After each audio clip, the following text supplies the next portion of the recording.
All right, here's hoping that the internet issues that we're experiencing at Ball Arena figure themselves out now that we've gone live here on Between the Pipes. Avs win big at home. 5-2 is the final over the Minnesota Wild.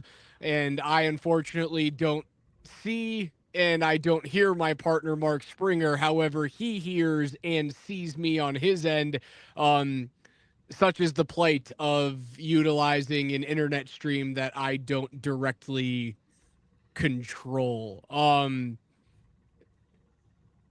have no idea if you guys can hear him, if he's speaking right now, if we're speaking over They can one probably hear another. me. Let me know in the chat, please, if you guys can hear Spring speaking and if Tell we him are you can double hear me, talking right chat. now, because I know you guys can see him. I know he can see me and he can hear me. I just don't know what is going on with the Ball Arena Wi-Fi, and this is the variable that happens when I do network. Yeah, this is tough. So Spring, they can hear you, they can see you. I can't see you. I can't hear you. Um, so what I think I'm gonna do, Spring, is I'm gonna wave a fond farewell. I'm gonna get into my car. I'm gonna try and join StreamYard from my car and hope that something's better. And maybe I can just speak to you guys on my drive home. So I love all of you. And hopefully this works 5 minutes from right now. Spring, you're solo for the next few. I'll sprint to my car. Goodbye. All right, and there it is. There goes Alex Ryan. Look at him in that suit. God, he looks good. What a pro. What a hockey pro right there. So, yeah, he was doing the network duties tonight out at Ball Arena, doing that pregame, intermission, and postgame gig because the Nuggets beat the Pistons on the second night of a back-to-back in Detroit. So, Raj was on Avs duty. And this is very clearly, and this is what I thought it was, before we went live, and it was Raj's idea. Raj said, hey, let's just go live. Let's go. Maybe it'll fix itself when we hit the live button and the buffering will all connect and the magic of just being live will fix our issues. It was an admirable guess. It was an admirable shot. I didn't hate the idea. I was not optimistic that that would be the cure. This is very clearly the Ball Arena Wi-Fi or whatever Wi-Fi connection he was on at Ball Arena. Probably the main press media Wi-Fi is what he was on. So that failed us tonight. But we'll see. Raj is going to go run to his car and maybe he will jump on here in the next 5 minutes or so. Better things at Ball Arena tonight was the Avs getting their second win on this 6-game homestand, 5-2 over the Minnesota Wild. Minnesota played last night in Utah, and they lost 6-1. Then they get on an airplane and come to another high elevation city. And look, I'll give Minnesota credit. In the first period, I thought they played well. I thought they responded from their loss last night. I thought they were the slightly better team than Colorado in the first period. They win the first period 2-1. And I am sitting there thinking, are the Avs doing that thing where they look good one night and then the very next game they kind of rest on their laurels a little bit? Because the Avs do that thing where they don't look good and everybody hates them, whether it's the fans, the media, Jared Bednar, and then they get their shit together and they receive a message and they finally play well and they get one single solitary win, and then they say that's good enough. We got that one win. We righted all of our wrongs, and then they go right back to doing what they were doing before. But I think for Minnesota, the second night of a back-to-back caught up to them in that second period. Again, admirable in the first period, but then it just became too much, especially down Kirill Kaprizov, down Yoel Eriksson Ek, who hurt himself, I believe, in a Minnesota Wild practice recently. This was after the Four Nations, as Eriksson Ek played for Team Sweden in the Four Nations. So that was not a Four Nations injury. That was after the fact. Let's see. First period, Avs outshoot Minnesota 15-10. but lose the period 2-1. Second period, Avs outshoot the Wild 12-4. Only 4 shots on goal in the second period for the Wild. That's when the Sega Baba kicks in, the altitude kicks in, not having Kaprizov and Eriksson at kicks in. Avs win that period 3-0. And then it was, speaking of nothing, a nothing burger of a third period. Avs go into defense mode. They're up 4-2. They only put 3 shots on goal that period. Minnesota put 6 on. But Ross Colton did get an empty net goal. That was his second of the night. And that was a big story tonight, was Ross Colton ending a 17-game goalless drought. He last scored against the Wild. It was a 6-1 win in Minnesota. This team can beat Minnesota. We remember the what I think was MLK Day, the day game, the Monday game, where they lost 3-1 at home to Minnesota.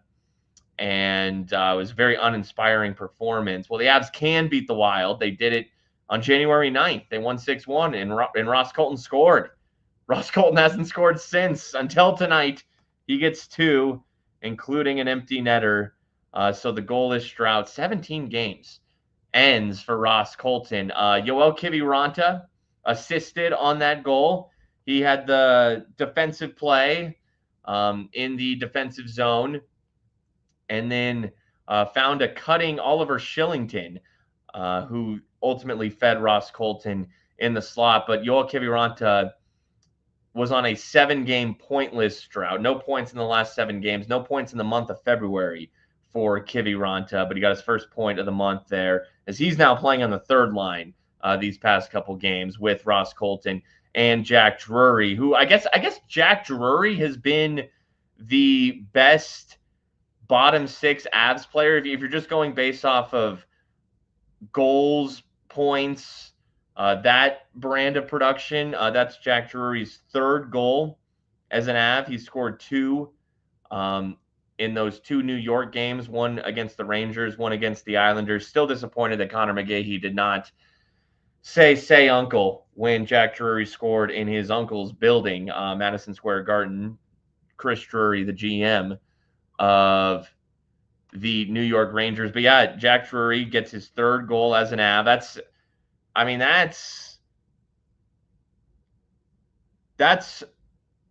3 goals for Drury. Colton with 1 tonight. The other 4 in the bottom 6 don't have any goals in that span. They don't have any goals in that span. So the bottom 6 has been dry. It's been very dry.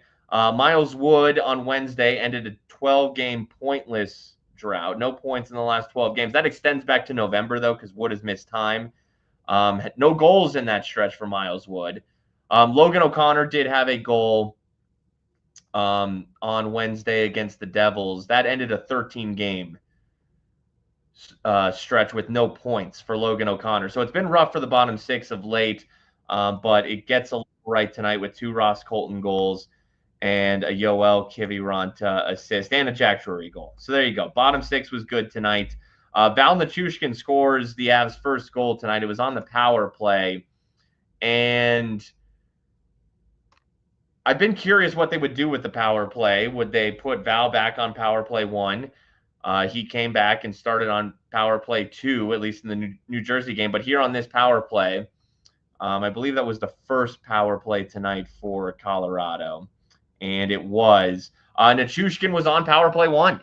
He occupied that bumper area where we've seen Arturi Lehkonen play of late, where Ross Colton played in the first chunk of the season, where Lehkonen was out recovering from that shoulder surgery. And usually if Nichushkin is on power play 1, he's net front.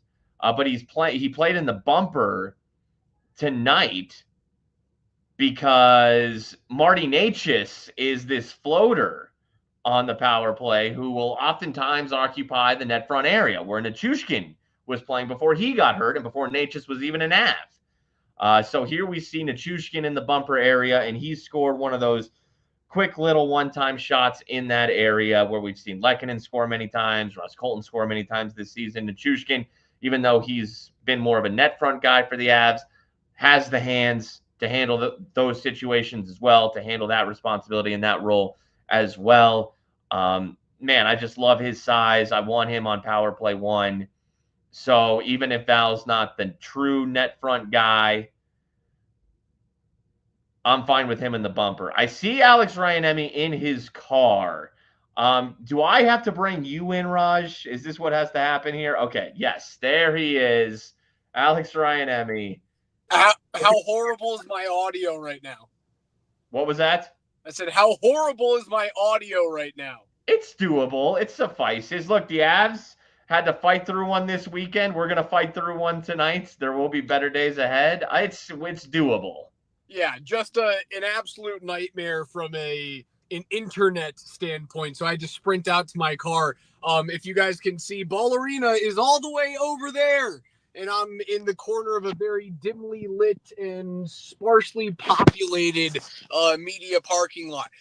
Spring, I suppose I'll just give you my first thoughts on the game. The first period was sloppy as hell. Like, I don't think I'd seen them play that sloppy in a while, but I'm glad that they didn't get away from their game. I didn't think they were playing terribly. I just thought that the puck control wasn't awesome. The second period on, they dominated this thing, and Minnesota looked like a team that had played back-to-back games at elevation. That little 3.5-minute shift at the end of the second period was the coolest 3.5 minutes of the season. Yeah, no, and like that you're echoing a little bit of what I said. Is it became too much for Minnesota? Injuries, Sega Baba, elevation. I mean, we talked about it on the Blitz before the game. You and I did the Blitz tonight with Berto on Nuggets duties, and the Avs were minus 320-ish favorites, gigantic favorites. It was true and through, but not gonna lie, based on the St. Louis performance. Other lackluster performances this season, there was a part of me that was thinking, are they really going to do this thing? Are they really going to just not give their best effort tonight and, rest on the good performance they had against New Jersey and kind of take their foot off the gas, go into cruise control a little bit, think everything's going to be fine and take care of itself, only for Minnesota to sneak up on them and beat them in a situation where they had no business beating them? I was worried. Like there was a part of me that thought, oh shit, that could happen. But fortunately, logic prevailed and the Avs got this thing done.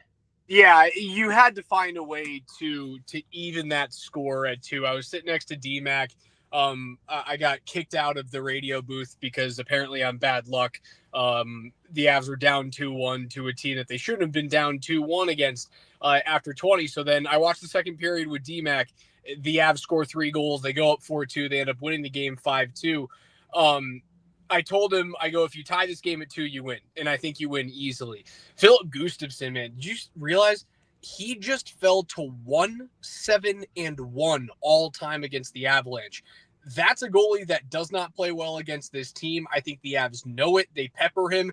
And Gustafsson played really well for the first 30 minutes of this hockey game. He was getting over on every single one-time opportunity, especially on the right side when Nathan MacKinnon was unloading on the power play. I thought he was going to go off for one of his games, and it took a couple of broken plays for the Avs to find their groove tonight. It was a weird no-look pass from Oliver Shillington. It was a broken 2-on-1 from Shillington to Ross Colton that essentially ended this game with Colton's first of the evening. I just don't think Minnesota, and I've said this for a while, I don't think Minnesota's real. I haven't thought they're real all season. Outside of Kirill Kaprizov, I don't see anything special about that team. Now, the question is, and you and I talked about this a couple of days ago, how much does catching Minnesota really matter to you? When you see what Dallas just did tonight to Los Angeles, when you see that Winnipeg's on an 11-game win streak, it's kind of pick your poison. You're either the 3 seed in the Central and you get to go see Dallas, or you're the wild card and you're likely going to see Winnipeg. I don't know what you're going to do in the postseason. And I suppose if you don't see Winnipeg, if they take off and win the Western Conference outright, Your consolation is the first wild card is then to go through Vegas and Edmonton in the Pacific. The West is going to be a bloodbath. Yeah, they tie Minnesota. Minnesota has the game in hand, so the Avs remain in that first wild card spot. They're very likely to be either wild card one or the 3 seed in the Central. I'm not going to rule out the 2 seed. I'm not going to rule that out. That would be cool if they had home ice. But no, you're right. Either way, whether you're wild card one, if you're wild card one, because of the separation, Winnipeg is kind of running away with the West now. They are 11 points clear of the Vegas Golden Knights. So if you're wild card one, you're likely playing the winner of the Pacific, and that's probably Vegas or Edmonton. So it's either Vegas or Edmonton, or if you're the 3 in the Central, Dallas. Yeah. So no matter which of those 3 it is, it's tough either way. But okay, let's say it's Dallas. Let's say they pass Minnesota, and the Kaprizov injury continues to hurt Minnesota, and I mean, look, Philip Gustafsson, he got pulled in the Four Nations playing for Team Sweden in favor of Linus Olmark. And now Gustafsson, who's having a good season, he's got a save percentage over 91, but he's now 0-2 since the Four Nations. Maybe getting pulled for Olmark gets in his head a little bit. Marc-Andre Fleury's old. Let's see if the goaltending really holds up for Minnesota. So let's say the Avs pass Minnesota, and it's Dallas, Colorado in round 1 instead of round 2, like we saw last year. Well, guess what? They almost I maintain they win that series if Valeri Nichushkin didn't have to leave the series. So I will accept a first round matchup with the Dallas Stars. And dude, I like Jake Ottinger, but I've seen other people talk about it as well. He is really still writing that Calgary series from a couple years ago. Like, he has ridden that series where people value him maybe a little higher than the level he's played at since. Mackenzie Blackwood's every bit as good as Jake Ottinger. I truly believe that. Okay, I'll take that. Right, Ottinger, as of right now, is the second best American goalie on the planet outside of Connor Hellebuck. And there's a lot of people, even with what Jordan Binnington did in the final in the Four Nations, I think there's a lot of Canadian hockey fans that look at Mackenzie Blackwood and go, that's the dude we want to take to Turin, Italy. That's the guy that we want to have as the number one going into the Olympic Games next year. I think if you take that argument right there, that's the number one goalie for Team Canada. I suppose you could say he's just as good, if not better, than Ottinger. At this point, for me to sit back and say I would rather see Connor Hellebuck in the playoffs just because he's had 3 straight horrible years in the playoffs, I don't know if I can do that after watching what Winnipeg has done and seeing what Connor Hellebuck has put on the ice night in and night out, how great he was for Team USA in the Four Nations. I want to put off seeing Winnipeg for as long as possible and hope that their dirty laundry comes and airs against a different team and maybe someone bites them. Maybe, Los Angeles bites them or Vancouver bites them in the first round. And then your pathway gets a lot easier if you can get through Dallas in round 1. Gun to my head right now, which I hope doesn't actually happen considering where I physically am. I take Dallas in round 1. I take the 3 seed. So, yeah, go catch Minnesota. You got to do it. Yeah, that's the matchup I want too. It should have been Avs over. It should have been Avs over Stars in round 2, and the Avs were the road team in that series. They would be the road team again this year, except round 1 instead of round 2. Give it to me. And look, Kevin in the chat says, "What if Nichushkin disappears though?" He hasn't yet. He hasn't yet, and he's had some time off with injury. I'm sure he's getting. You got to think he's getting tested out the wazoo, right? Yeah, I would assume so. And he hasn't yet. I mean, I was a little concerned there. He's out with injury, and then that kept getting pushed back a little bit. And man, you never know. Like, was there something else going on? But no, sure enough, there he is showing back up to the practice facility. there he is, making his return a little later than expected after the Four Nations, but nonetheless, he's back. And I honestly, I tip my cap to Val Nichushkin. So far, so good. It's been since November. It's almost March. He seems to be in good spirits. I'm optimistic that the second big strike caught his attention, and I would at this point actually be surprised. I tip my cap to Valeri Nichushkin, who has had his fingerprints very well noticed in both of his first two games back.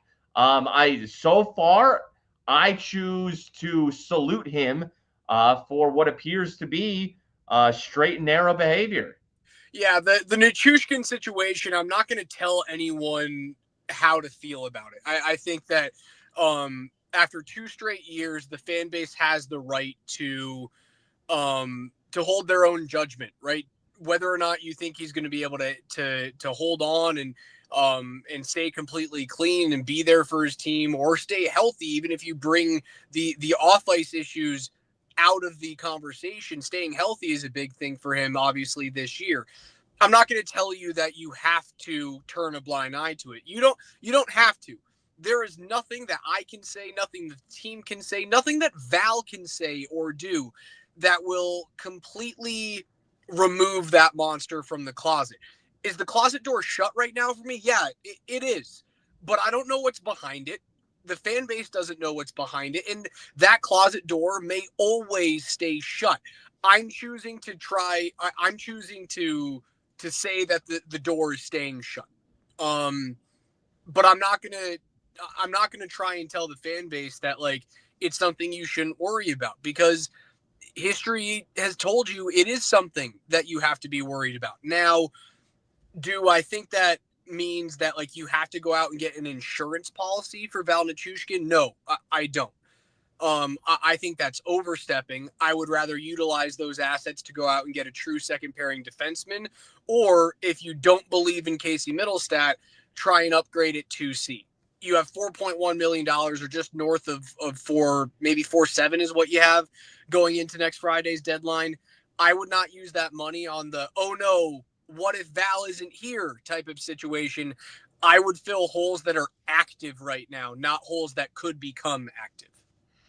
Okay, so it's a 6-game homestand, and it's really split in two in terms of 3 of these opponents are playoff teams, and 3 of them aren't. The first 2 of the homestand were playoff teams. Now tonight, the Wild, while probably very likely a playoff team, everything was set up for the Avs to win tonight. So still, you got 2 points against one of the 3 good on this homestand. Now, you haven't even faced the 3 bad yet, and you have 1 good left. That's Toronto. The rest of this homestand, here's my question for you, Raj. And there's no back-to-backs on this homestand. No playing the next day on this homestand. Does Scott Wedgwood get a start on this homestand?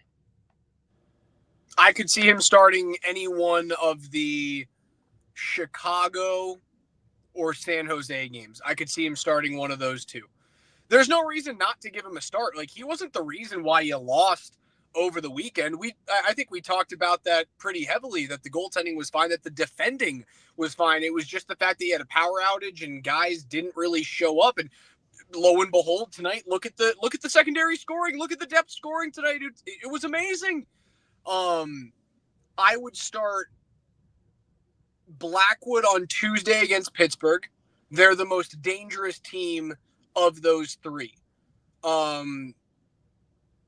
I would give Wedgwood a start against Chicago, and then I'd play Blackwood against San Jose and Toronto. Toronto's red hot, man. Toronto's won 4 straight coming out of the Four Nations break. They're playing really good hockey.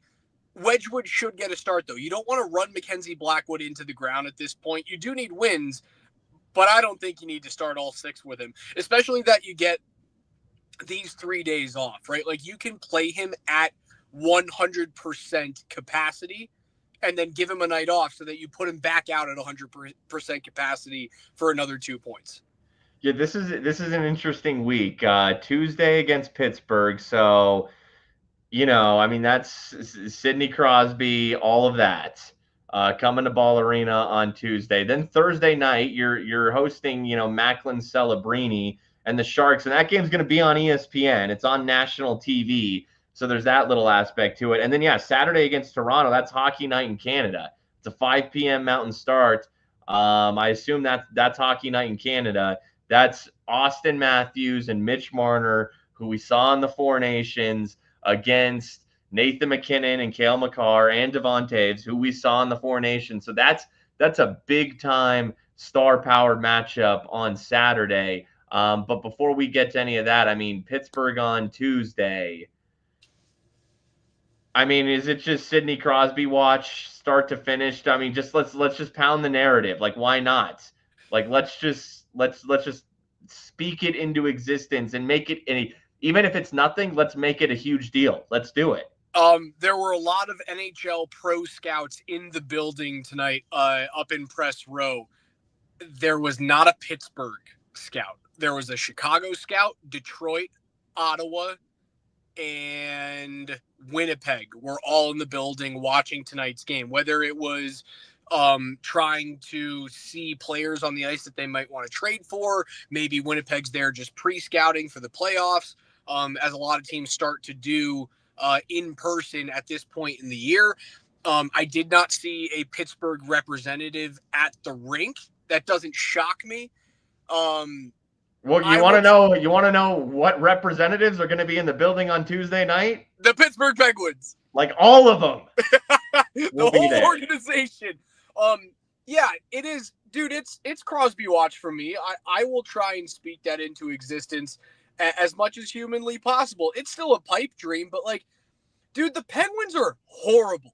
The fact that they came away with a win against Philadelphia the other night after Alex Nedeljkovic got pulled with an .800 save percentage and threw a tantrum, they came back to win that thing off the strength of Evgeny Malkin. But prior to that, they were about to lose 3 straight and give up more than 6 goals in all 3 of those games.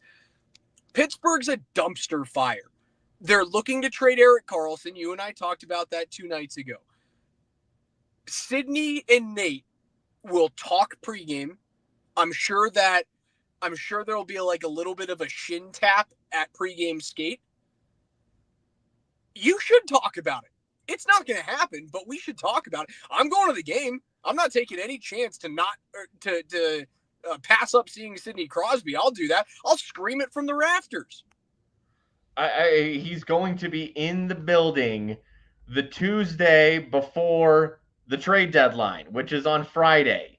Like, you couldn't write it any better. And we've talked about, how the Avs can make the trade happen. The Penguins can make the Avs have an offer. There are several permutations of offers. I could throw this player, that player. It's probably all centered around middle stat, and then this prospect, that prospect, and this draft pick, that draft pick, whatever. It's there. It's right there. And Pittsburgh, I think, would be foolish not to accept the offer. It's all on Sid. And look, I think even if this doesn't happen, if I'm, an NHL media member, if I'm working for the NHL itself in a media capacity, not even as like an insider, but just any sort of media for the NHL, push this. Coming off of the Four Nations, which got a ton of media attention, make this a big deal that Sid is coming to Denver, and it's the one team that makes a ton of sense for him to get traded to. And Pittsburgh's got a back-to-back. They play tomorrow and Sunday, both in Pittsburgh. They go Boston, Toronto. Loss. Probably. Let's root for loss for sure. Like, let's make this a thing. Even if it doesn't happen, it's good entertainment for the league. Are we just going to be the Kendrick Perkins of the NHL this year? Facts don't matter. Fabricate things so that whatever happens, whatever I want to happen, actually comes to fruition. Facts don't matter. What matters is eyeballs and entertainment. And what can get juice for the NHL between now and Tuesday is the idea that Sidney Crosby could come to Denver.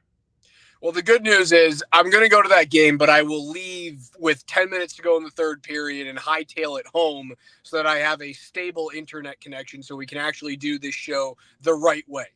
Well, you've done shows from Ball Arena before, so I know it was weird. Like, we've done shows without a hitch from Ball Arena, and for some reason, I tried on my phone, I tried on my laptop, I tried on my brand new iPad. None of them would work. It was ridiculous. I'm sorry, guys. I apologize. Well, nonetheless, you ran downstairs really quickly.